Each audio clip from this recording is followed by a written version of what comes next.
एक second, we are discussing, सब लोगों के लिए we are discussing some examples of relative motion in 2 dimension. आप लोगों को ध्यान होगा सबमरीन का क्वेश्चन, सबमरीन नहीं, एयरक्राफ्ट कैरियर का क्वेश्चन जो करा था वो 1 डायमेंशन का था। उसमें आपका प्लेन और कैरियर वो ऐसे रिलेटिवली मूव कर रहे थे एक ही एक्सिस के अबाउट। फिर हमने क्वेश्चन डिस्कस किया था, फिर हमने स्नोबॉल का क्वेश्चन डिस्कस किया था जो कृष्ण ने बताया था, उसमें भी 1 डायमेंशन का था बट 3 चीज़ें मूव कर रही थी। फिर हमने एक क्वेश्चन डिस्कस किया था जिसमें 2 डायमेंशन में मोशन हो रहा था, एक रोड थी, बस और कार मूव कर रही थी, और एक पर्सन क्रॉस कर रहा था रोड को। और फिर हमने कुछ इस तरह का डायग्राम बनाया था और उस तरह का ही डायग्राम बनाने की कोशिश कर रहे हैं। याद रखेंगे कि चीज़ों की वेलोसिटी एक रिलेटिव फंडा है। वेलोसिटी जिस भी चीज़ की हमको दे रखी है, अगर वो with respect to ground calculate कर पाए, जो सैंडविच फॉर्मूला है उससे हम बाकी सारी वेलोसिटीज, किसी की भी वेलोसिटी किसी के भी रेस्पेक्ट में कैलकुलेट कर सकते हैं, अगर ग्राउंड के रेस्पेक्ट में वेलोसिटी कैलकुलेट कर पाए तो। ओके, चलिए वेदिका केस बता रही है एक, बताइए।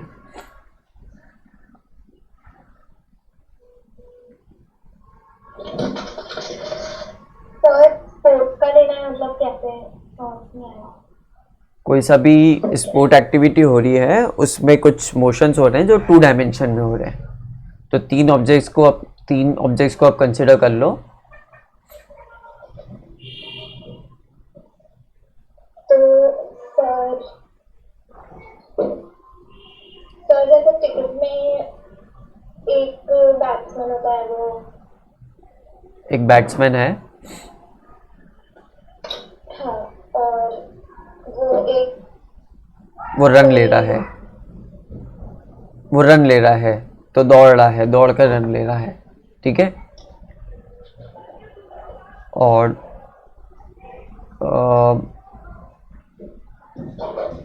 और एक प्लेयर बैट्समैन की तरफ भाग रहा है,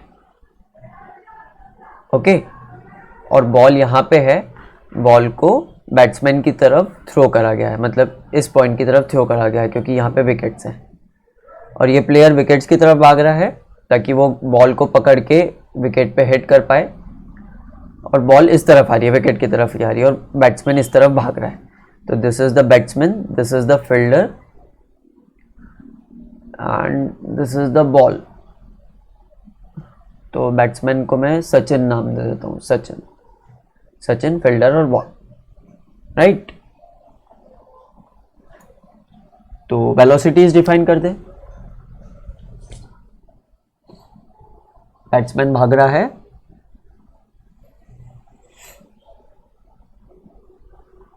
वेदिका माइक ऑन रखो, बैट्समैन भाग रहा है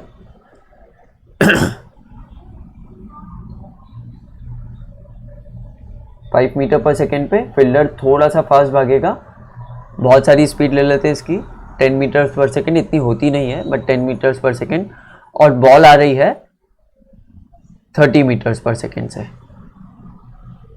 ठीक है, इतना ठीक है। वेदिका माइक ऑन रखो बेटा। हाँ तो ठीक है। This is the velocity of Sachin with respect to ground, this is velocity of fielder with respect to ground, this is velocity of ball with respect to ground. Krishna तो तैयार है ना, अगला एग्जाम्पल तू बताएगा। तो मैं यहाँ पे वेलोसिटी ऑफ, जैसे ये जो बैट्समैन है ये भाग तो रहा है पर बॉल को देख के भाग रहा है, ऐसा होता है ना, बैट्समैन भाग रहा है पर बॉल को देख के भाग रहा है, तो बैट्समैन के नजरिए से बॉल कैसी दिखेगी, तो मैं क्या कैलकुलेट करूंगा, velocity of batsman with respect to ball या ball with respect to batsman. अगर बैट्समैन देख रहा है बॉल को तो मैं कैलकुलेट करूंगा वेलोसिटी ऑफ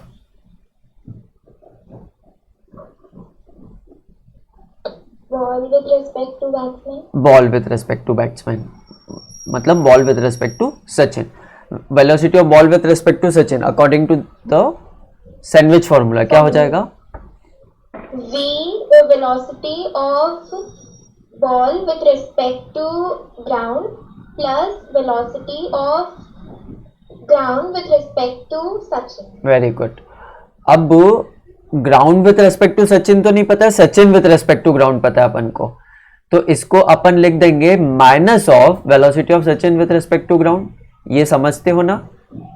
अगर स्विच कर दे किसके नजरिए से और किसकी वेलोसिटी, ये स्विच कर दे तो वो चीज नेगेटिव हो जाती है. आप अगर अर्थ पे चल रहे हो 30 किलोमीटर्स पर आवर से, तो अर्थ चल रही है आपके हिसाब से -30 किलोमीटर्स पर आवर. ये समझते हो ना? ये जो चेंज किया लास्ट में. Yes sir. और बाकी स्टूडेंट्स में से भी किसी को समझ में नहीं आया तो पूछना है बीच में. ओके, मैं अगला एग्जांपल किसी से भी पूछ सकता हूं. तो velocity of batsman with respect to velocity of ball with respect to Sachin हो जाएगी velocity of ball with respect to ground. What is the velocity of ball with respect to ground इस डायरेक्शन में? ये सब हाँ, और ये सब वेक्टर्स रहेंगे. तो हम लोगों को एनालिटिकली कैलकुलेट करना आता है क्या? हमको अभी नहीं आता, फॉर्मूला नहीं सिखाया मैंने. तो कैसे कैलकुलेट करते हैं? ज्योमेट्रिकली. तो मैं velocity of B with respect to G जो कि 30 है वो मार्क कर देता हूं यहाँ पे. अब 30 तो बहुत बड़ा हो जाएगा, तो मैं एक स्केल ले लेता हूं. इसमें जो एक डिवीजन है, इस स्केल में मेरे पास जो एक डिवीजन है उसको मैं ले लेता हूं 5 के बराबर. एक डिवीजन को मैं 5 के इक्विवेलेंट ले लेता हूं. तो मेरे को कितने डिविजन्स बनाने पड़ेंगे? 6. तो एक डिवीजन को मैं अगर 2.5 के इक्विवेलेंट लूं तो मेरे को 12 बनाने पड़ेंगे. तो let's take 2.5 divisions on scale is equal to 2 divisions on scale is equal to 5 metre पर सेकेंड. स्केल कैसी ली वो समझ लो, आप ग्राफ में पढ़ चुके हो स्केल कैसे लेते हैं. 2 divisions on scale will be equal to 5 metre पर सेकेंड. तो सबसे पहले मैं ये मार्क करूंगा velocity of BG. Velocity of BG हो जाएगा 3 मीटर पर सेकेंड और इसके हिसाब से हो जाएगा 12 यूनिट्स. तो ये मैंने बनाया है, ये 12 हो गए क्या? ये 12 यूनिट्स हो गए ना? 1 2 3 4 5 6 और 12, ये 12 यूनिट्स हो गए. So this is the velocity of ball. This is the velocity of ball with respect to ground. इसमें से मुझे ये सचिन की वेलोसिटी ग्राउंड के रेस्पेक्ट में जो कि ऐसी आएगी उसको माइनस करना रहेगा, क्योंकि उस वेलोसिटी को माइनस करना रहेगा तो उसको उल्टी करके लगाना पड़ेगा, इन्वर्ट करके लगाना पड़ेगा. हाँ या ना? Velocity of Sachin with respect to ground कुछ ऐसा बनेगा. 5 मीटर पर सेकंड का 5 मीटर पर सेकंड का मतलब 2 यूनिट के बराबर. अब उसको माइनस करना है, मतलब क्या करना पड़ेगा? अपन को उल्टा करके लगाना पड़ेगा. तो और ये किस डायरेक्शन में, वो डायरेक्शन के अकॉर्डिंग मैं ड्रॉ कर दूंगा.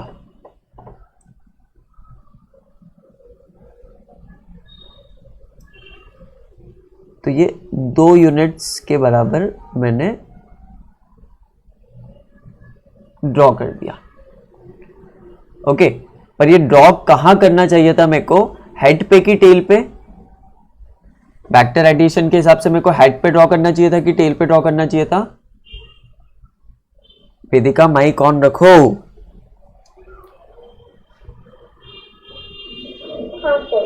वेक्टर एडिशन के हिसाब से जिन 2 वेक्टर्स को मैं ऐड या सब्सट्रैक्ट करना चाहता हूं तो मैं उनको हेड टू टेल ज्वाइन करता हूं कि टेल टू टेल ज्वाइन करता हूं?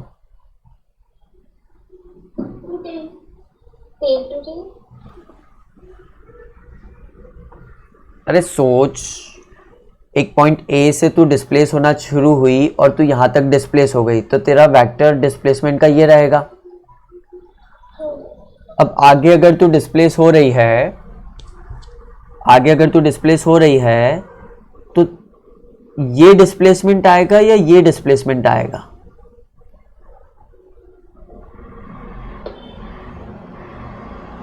ये वाला आएगा ऑब्वियसली. तो हेड टू टेल ज्वाइन करेंगे ना? नहीं क्लियर हुआ? पुराने डायग्राम्स पे चलते हैं.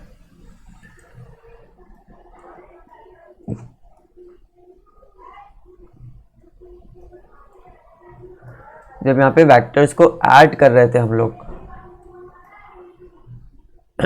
सबसे पहला एग्जांपल जो ये लिया था 5 मीटर्स और 3 मीटर्स का,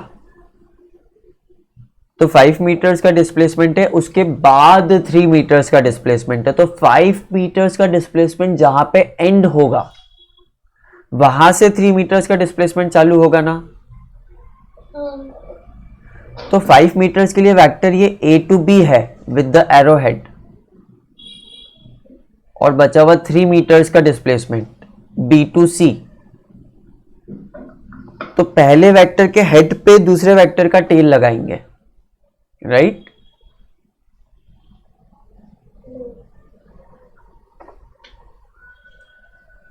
नहीं सर, आगे। ये सारे डायग्राम्स याद आ रहे हैं?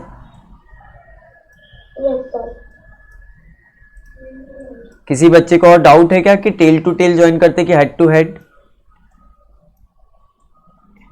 अखिनीश, ये आपको याद होगा ना, इसके बारे में लिखवाया भी था। सर आपने लिखवाया था ना, ट्रायंगल लॉ भी लिखवाया था, जनरल लॉ भी लिखवाया था। तो मैंने यहाँ पे जो ज्वाइन करा है, यहाँ पे टेल टू टेल ज्वाइन करा है, तो इसको हेड पे करना पड़ेगा ज्वाइन। तो जब मैं इसको हेड पे ज्वाइन करूंगा,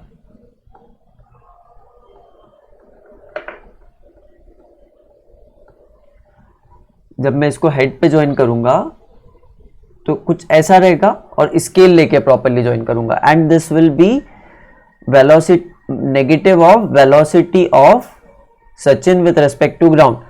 सो ये जो रिजल्टेंट आएगा, वो रिजल्टेंट इन दोनों का क्या देगा? एडिशन देगा। ये रिजल्टेंट इन दोनों का एडिशन देगा। तो इन दोनों का एडिशन मतलब ये देगा VBG plus minus of VSG, और इन दोनों का एडिशन मेरे को ये मिलेगा। सो दिस वेक्टर, मैं इसको अलग कलर से मार्क कर देता हूं, this vector is basically representing velocity of ball with respect to Sachin.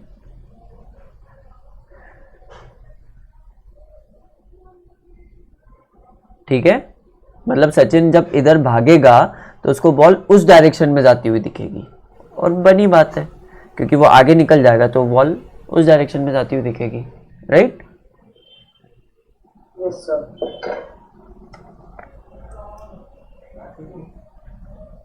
अब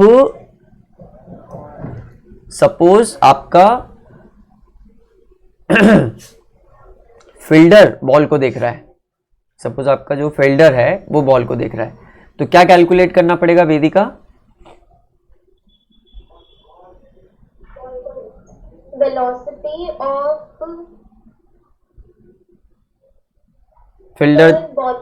फील्डर देख रहा है बॉल को, fielder with respect to ball. चलो ये इजी होगा, ये ध्यान से देखना, ये बहुत इजी होगा क्योंकि ये 1 डायमेंशन में है।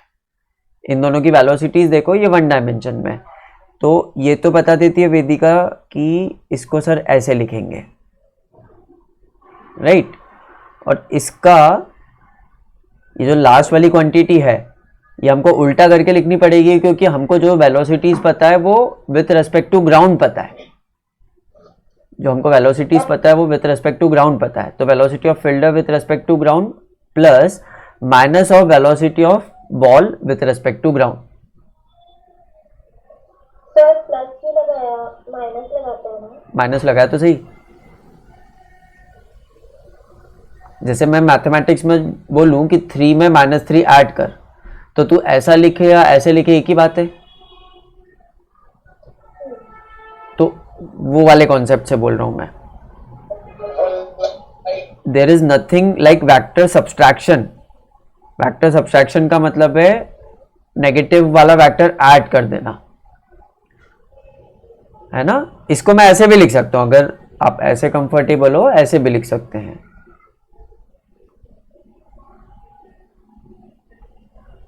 ऐसे भी लिख सकते हैं, ठीक है? चलो, तो velocity of fielder with respect to ball निकालना है, मतलब ये फील्डर को ये बॉल कैसे आती हुई दिखेगी। तो पहले ये velocity of fielder with respect to ground, velocity of fielder with respect to ground इस डायरेक्शन में है 10 मीटर पर सेकेंड, थोड़ा छोटा बना देता हूँ, इस डायरेक्शन में 10 मीटर पर सेकेंड, स्केल से बनाना है बट मैं अभी ऐसे ही बना रहा हूँ। This is velocity of fielder with respect to ground. और फिर है velocity of ball with respect to ground का negative, velocity of ball with respect to ground, सिर्फ velocity of ball with respect to ground तो इस direction में, पर इसका नेगेटिव इस डायरेक्शन में हो जाएगा। तो negative of velocity of ball with respect to ground, negative of velocity of ball with respect to ground को इसमें अटैच करना रहेगा, तो ऐसे करूंगा velocity of ball with respect to ground, और इन दोनों का एडिशन मतलब यहां से यहां तक का जो वेक्टर है, यहां से यहां तक का जो वेक्टर है that is this much, blue वाला, ये होगा अपना ये वाला velocity of fielder with respect to ball.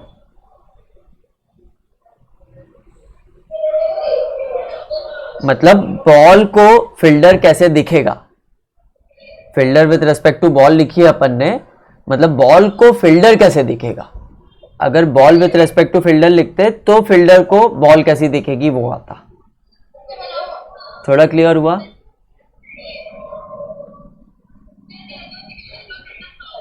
Examples लेते, हाँ बोलो। नहीं सर, मैं बोल रहा था क्लियर हो गया। ओके, थोड़ा एग्जांपल्स लेते जाएंगे तो क्लियर होते जाएगा। I want you to tell कि ये मैथमेटिकल इक्वेशन दिखती है, मैथमेटिकल इक्वेशन, वेक्टर्स की इक्वेशन को सॉल्व करने के दो तरीके हैं, यहाँ हमने लेफ्ट में लिख रखा है, आपको ध्यान हो तो, ज्योमेट्रिक वे और एनालिटिकल वे, ज्योमेट्रिकल मेथड और एनालिटिकल मेथड। मैंने आपको एनालिटिकल मेथड समझाने की कोशिश की, मुश्किल पड़ी, तो अभी मैं ज्योमेट्रिकल मेथड से बता रहा हूं, इस पे कॉन्फिडेंस लाइए, फिर we will discuss analytical method. चलें आगे। Yes sir.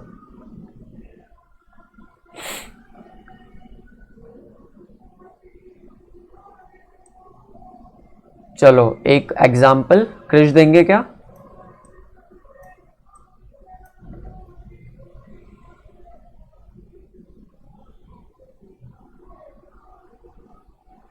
सर मैं श्योर नहीं हूँ फॉर एग्जाम्पल के लिए।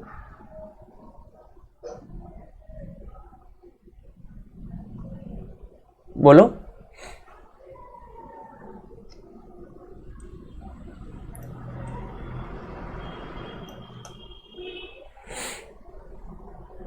जो भी आपको लग रहा है बोलो।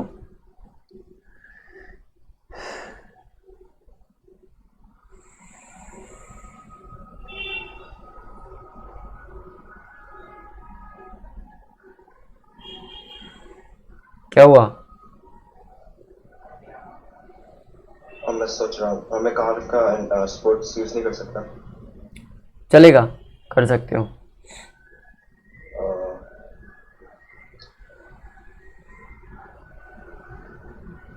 आई गेस एक बोट है।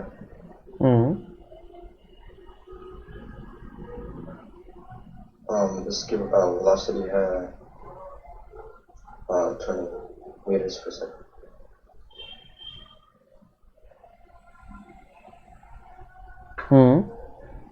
देन ऑब्जर्वर है जो डेक पे खड़ा है।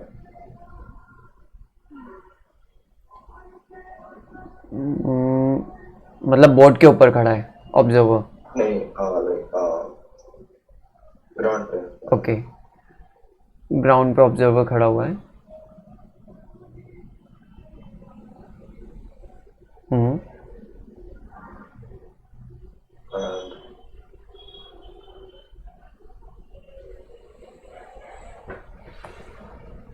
सामने से एक और बोट जा रही है, लाइक ऑपोजिट डायरेक्शन।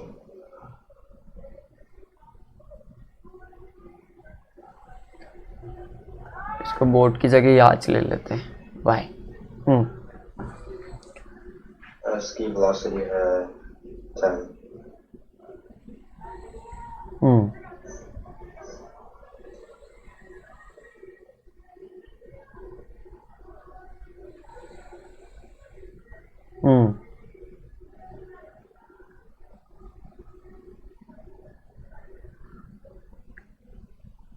एक और चीज़ अटैच करनी रहेगी क्योंकि 2D है, यहाँ पे 1D ही कंप्लीट हो पाया। हमें कहा राजा एक चीज़ को परपेंडिकुलरली ले जा।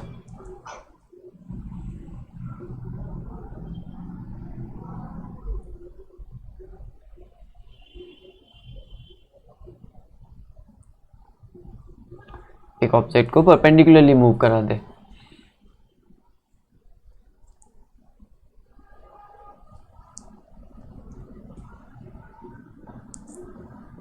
मैं श्योर नहीं हूँ। अरे किसी भी चीज़ को परपेंडिकुलरली मूव करा दे। एक हेलीकॉप्टर ले ले या एक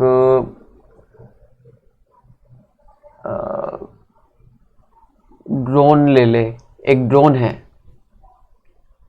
ना, यहाँ पे कुछ फेस्टिवल चल रहा है, कोई सी बीच पे कुछ फेस्टिवल चल रहा है, तो एक बोट है वो 20 मीटर्स पर सेकेंड से जा रही है और ये आज 10 मीटर्स पर सेकेंड से जा रही है, और ये ऑब्जर्वर है, बट ये कहाँ पे देख रहा है? अपनी स्क्रीन पे देख रहा है। ड्रोन पे कैमरा लगा हुआ है, कैमरा इसकी स्क्रीन पे कास्ट हो रहा है, और ड्रोन इस डायरेक्शन में मूव हो रहा है, परपेंडिकुलर डायरेक्शन में। यहाँ पे बना देते हैं ड्रोन को, ड्रोन इस परपेंडिकुलर डायरेक्शन में मूव हो रहा है। ओके, तो बोट उसको किस तरह से दिखेगी और याच उसको किस तरह से दिखेगी। ड्रोन की स्पीड ले लेते हैं, ड्रोन की स्पीड ले लेते हैं 3 मीटर्स पर सेकेंड या 5 मीटर्स पर सेकेंड। ठीक है, जो मैं डायग्राम बनाऊंगा ना अब, उससे आपको ये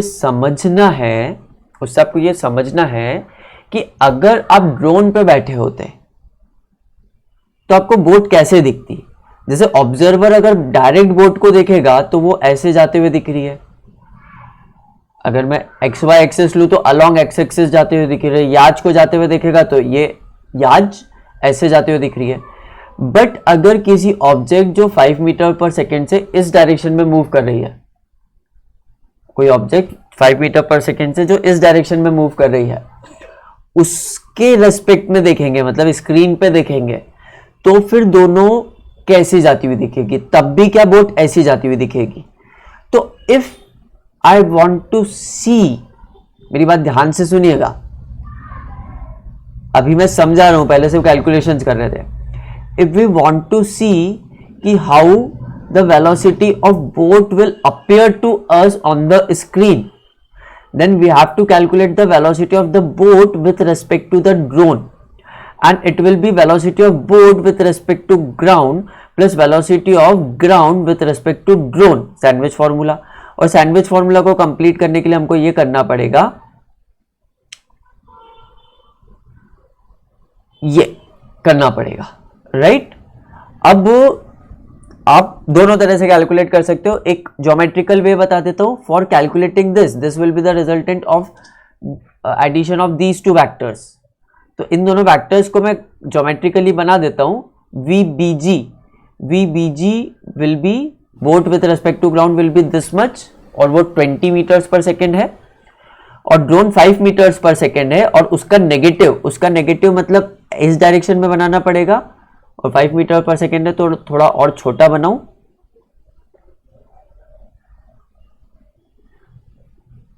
दिस इज 5 मीटर पर सेकेंड।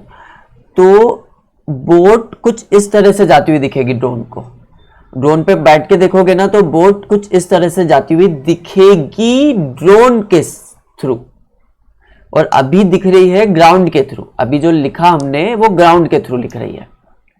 तो this is the velocity of boat with respect to the drone.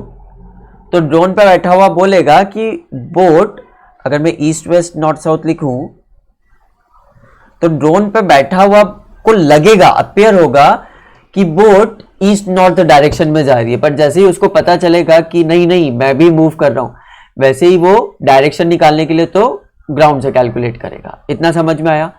अब यहां पे पाइथागोरस थ्योरम लगा सकते हो ना, क्योंकि ये एंगल 90 डिग्री है, तो ये 20 है और ये 5 है, तो ये कितना आ जाएगा? अंडर रूट इसका स्क्वायर प्लस इसका square, that is under root 425। और √425 की जितनी भी वैल्यू आती हो उतनी, न्यूमेरिकली जितनी भी वैल्यू आती हो √425 की उतनी, बट ज्योमेट्रिकली ही समझ लो पहले तो काफी है। अब अगर ड्रोन बोट से नजर हटा के, जैसे ऑब्जर्वर बोट को तो देख लिया, वो देखना चाहता है याच को with the drone, via the drone, तो हम लोगों को कैलकुलेट करना पड़ेगा, हम लोगों को कैलकुलेट करना रहेगा, यहाँ ऊपर कैलकुलेट कर रहा हूं, velocity of yacht with respect to the drone, velocity of yacht with respect to the drone. ठीक है, मैं सारे कॉम्बिनेशंस, आप कोई सा भी कॉम्बिनेशन करके निकाल सकते हो, मैं सारे कॉम्बिनेशंस कर करके दिखा रहा हूं। Velocity of yacht with respect to the drone जो कि रहेगी, मैं सिर्फ लिख रहा हूं, बोलूंगा नहीं, आप समझते जाएंगे।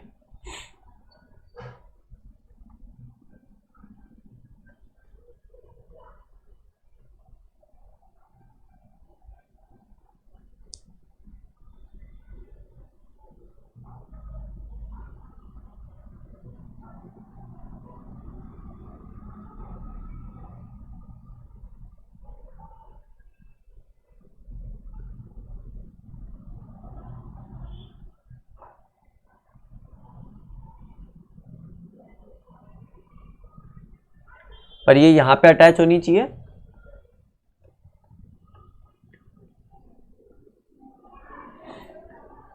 This will give resultant. So drone पे बैठते हुए याच को देखेंगे तो ऐसा लगेगा कि वो इस तरफ आ रही है, मतलब ड्रोन की तरफ आ रही है। तो बनी बात है, ड्रोन आगे जा रहा है, याच इधर जा रही है, तो ड्रोन को लगेगा कि याच उसकी तरफ आ रही है। ठीक है, यहां पे अखिनीश और क्या कैलकुलेट कर सकते हैं? हमने ड्रोन के रेस्पेक्ट में बोट देख लिया, ड्रोन के रेस्पेक्ट में याच देख ली, और क्या कैलकुलेट कर सकते हैं?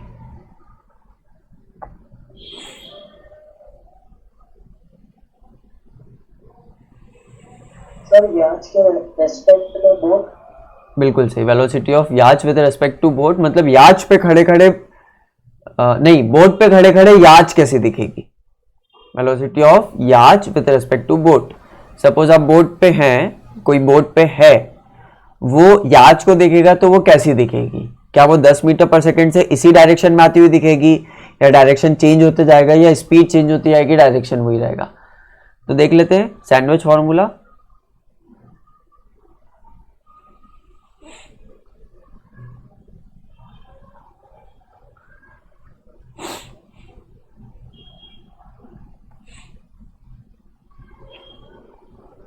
ये सब वेक्टर्स है, मैं हर बार वेक्टर लगाना रह जाता है, बट ये सब वेक्टर्स हैं। वी बाय जी इतनी है, माइनस ऑफ वी बी जी, इसका नेगेटिव मतलब इतना 20, तो रिजल्टेंट पूरा आ जाएगा, रिजल्टेंट पूरा आ जाएगा, दैट इज 30।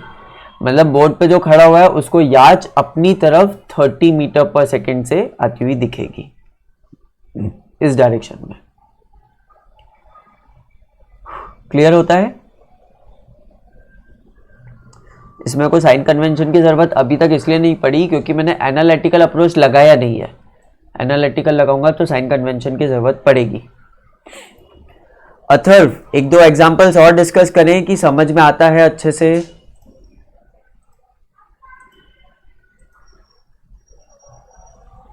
नहीं आ रहा है। नहीं, कॉमा आ रहा है कि नहीं आ रहा है? नहीं, मतलब समझ आ गया है। हाँ, क्या क्रिश?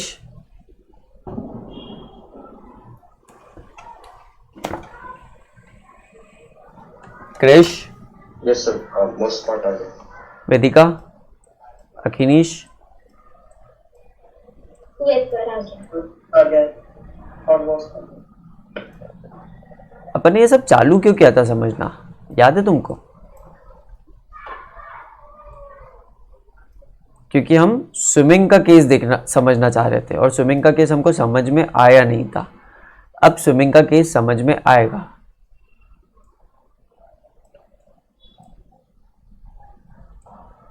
ठीक है, नाउ वी कैन अंडरस्टैंड जब हम रिवर में स्विम करेंगे तो क्या फर्क पड़ेगा।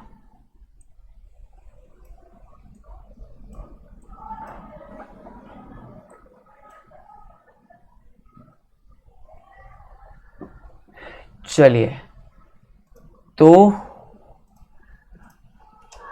अब टॉपिक है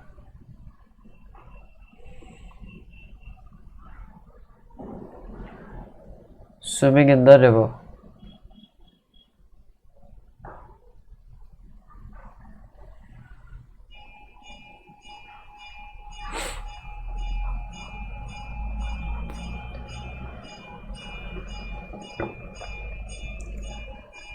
पॉइंट्स लिखिए, इतने सारे एग्जांपल्स डिस्कस कर लिए तो फिर आपको डायरेक्टली समझ में आ जाएगा। पॉइंट्स लिखिए।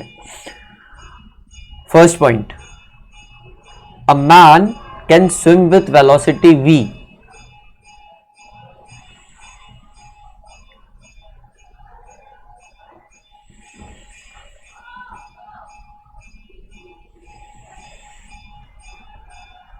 और v पे आप एरो बनाएंगे, मतलब वेक्टर है वो।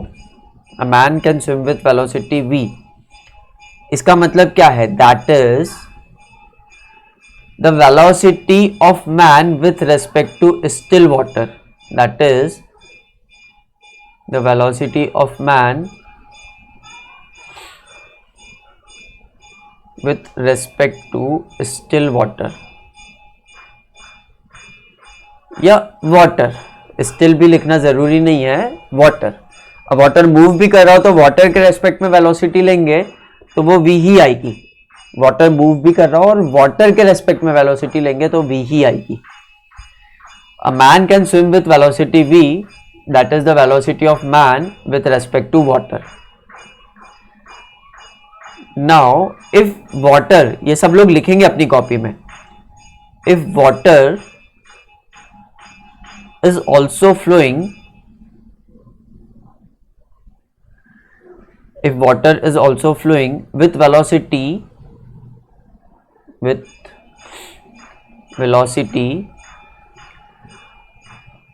इसको कुछ एब्रीविएशन करते थे, वी आर। प्लेन वी है मतलब मैन की वेलोसिटी, स्विम करने की क्षमता, और वी आर मतलब वेलोसिटी ऑफ रिवर या water. Then velocity of man will be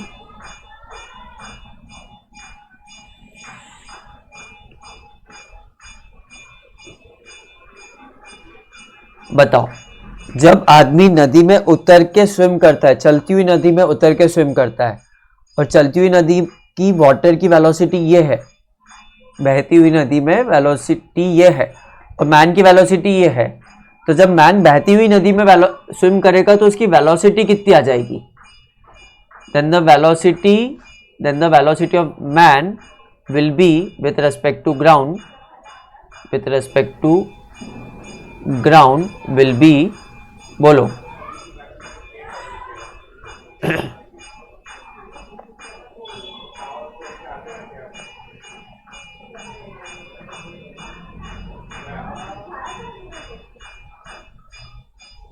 velocity of A with respect to B क्या होती है?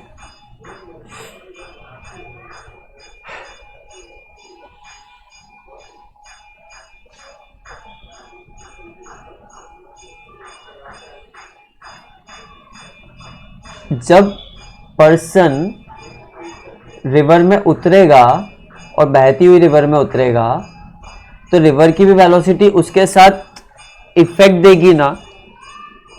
तो यहां पे हम लोगों को velocity of the man in flowing water निकालने के लिए, जब वो पर्सन रिवर में उतर के स्विम करेगा, उस वेलोसिटी को निकालने के लिए दोनों वेलोसिटी, किसकी वेलोसिटी, खुद की जो वेलोसिटी थी और फिर दूसरी चीज की जो वेलोसिटी है, उन दोनों को क्या करना पड़ेगा? ऐड करना पड़ेगा। ऐड करने का ये मतलब नहीं कि हमेशा बढ़ रहे हैं। अगर इन दोनों में से कुछ नेगेटिव रहा तो ऐड करने पे वो चीज कम हो जाएगी। जैसे 4 को -2 से ऐड करूं तो नेट कम हो जाता है। तो यहाँ पे नेट में वेलोसिटी रहेगी जो भी वेलोसिटी ऑफ मैन है स्टिल वाटर में प्लस जो भी वेलोसिटी ऑफ वाटर है, रिवर है। ये फॉर्मूला सबको समझ में आता है क्या? शांति से देख लो। ये मत सोचो कि प्लस करना पड़ेगा या माइनस करना पड़ेगा, क्योंकि that scenario, that condition, direction की जो प्रॉब्लम है वो वेक्टर्स सॉल्व कर देंगे। आपने वेक्टोरियली प्लस का लिख दिया तो वेक्टर्स उसको सॉल्व कर देंगे, उसकी आपको चिंता करने की जरूरत नहीं पड़ेगी। जैसे अगर मैन की वेलोसिटी 3 मीटर पर सेकेंड है और वो एक रिवर में फ्लो करने की कोशिश कर रहा है, रिवर में स्विम करने की कोशिश कर रहा है विथ द रिवर, जिसकी वेलोसिटी 2 मीटर पर सेकेंड है, तो मैन तेजी से फ्लो होगा, उसकी वेलोसिटी हो जाएगी 5 मीटर पर second with respect to ground.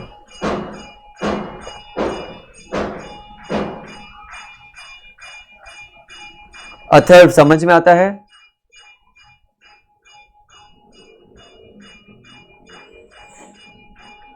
ये स्टेटमेंट समझ में आता है सबको? Yes sir.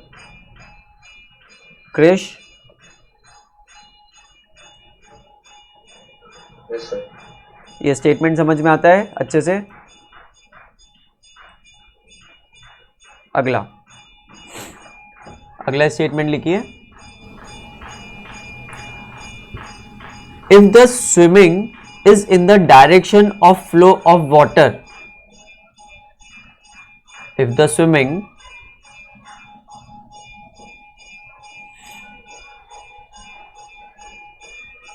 is in the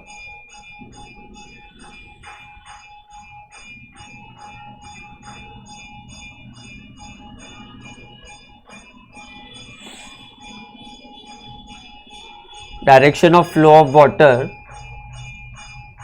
or along the downstream, downstream मतलब नदी हमेशा ऊपर से नीचे चलती है, ये तो पता है ना। आपने फ्लैट एरिया में नदी देखी होगी, बट वो फ्लैट में भी इंक्लिनेशन रहता है, वो दिखता फ्लैट है, हल्का सा इंक्लिनेशन रहता है। नदी हमेशा नीचे की तरफ चलती है, ये सबको पता है। चलेगी कैसे? ग्रेविटेशनल फोर्स से ही चलती है, तो उसको डाउनस्ट्रीम बोलते हैं। Then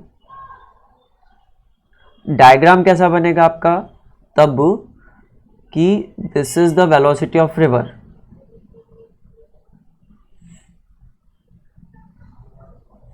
this is the velocity of river. अब उसमें अथर्व को अपन ने उतार दिया, बड़ा तैराक बनता था तो अथर्व को अपन ने उतार दिया कि इसमें तैर के बता, तो अथर्व की वेलोसिटी ये है। तो ऑब्वियसली जो ट्रायंगल लॉ है उससे दोनों वेक्टर्स को आप वेलोसिटी और ये v और ये vr, इनको ऐसे जोड़ना पड़ेगा ट्रायंगल लॉ से, तो जो ये आ जाएगा v नॉट या vm, ये हो जाएगा। समझ लो।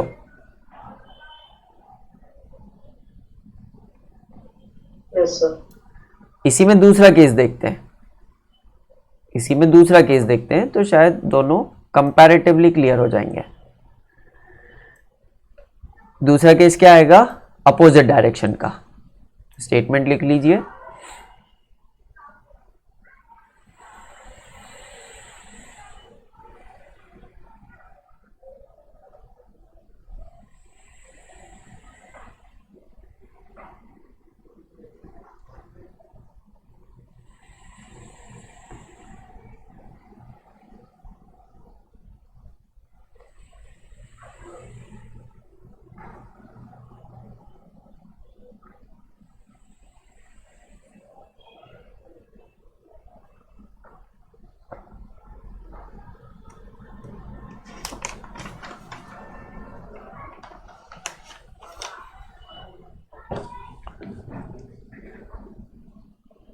तो उस केस में क्या होगा? उस केस में जो आपका डायग्राम रहेगा, this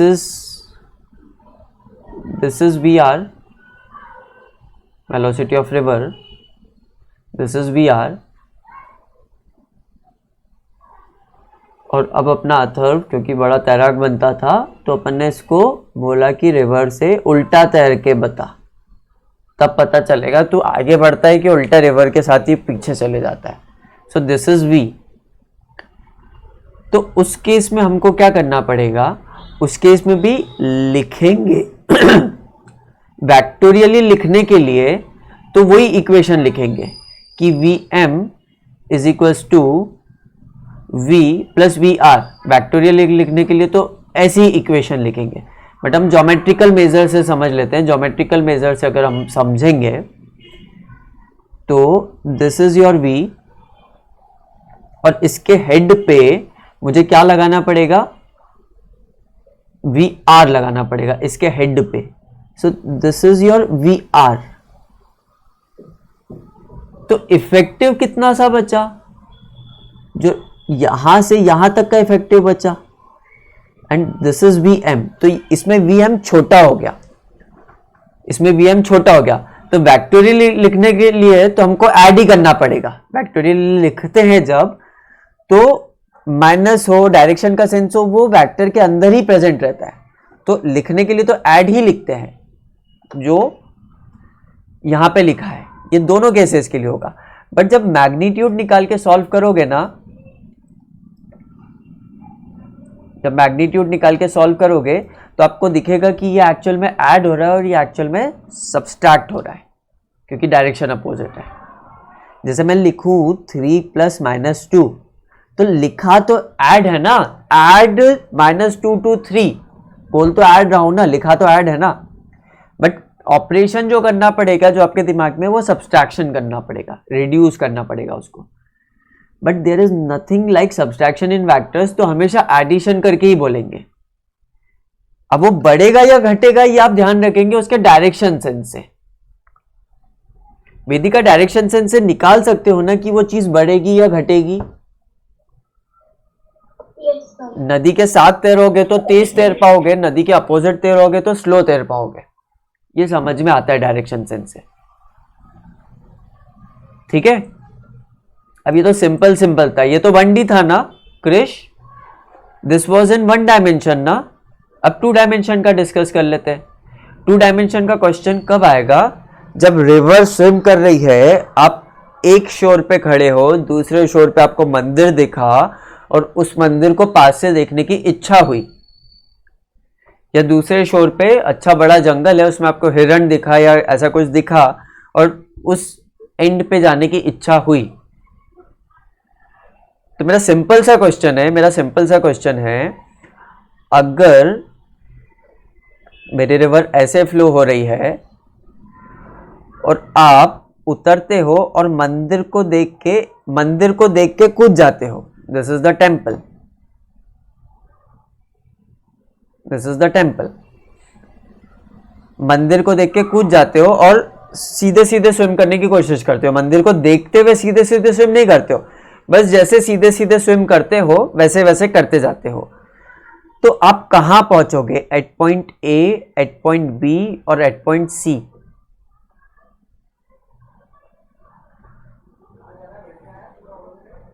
sir at point B.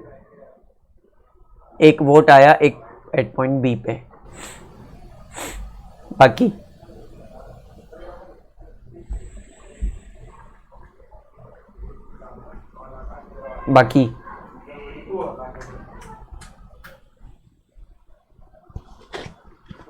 एक सेकंड में आता हूं, बाकी लोग सोचेंगे जब तक।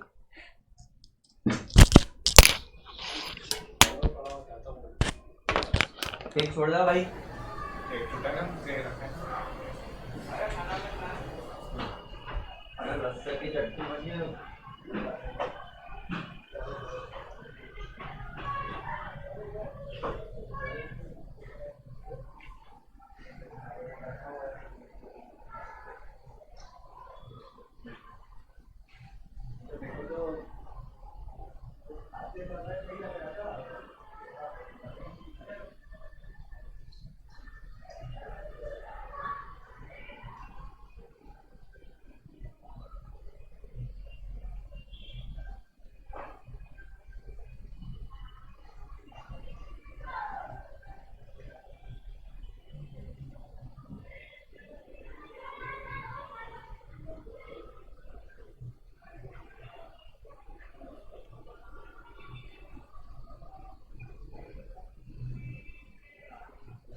चलिए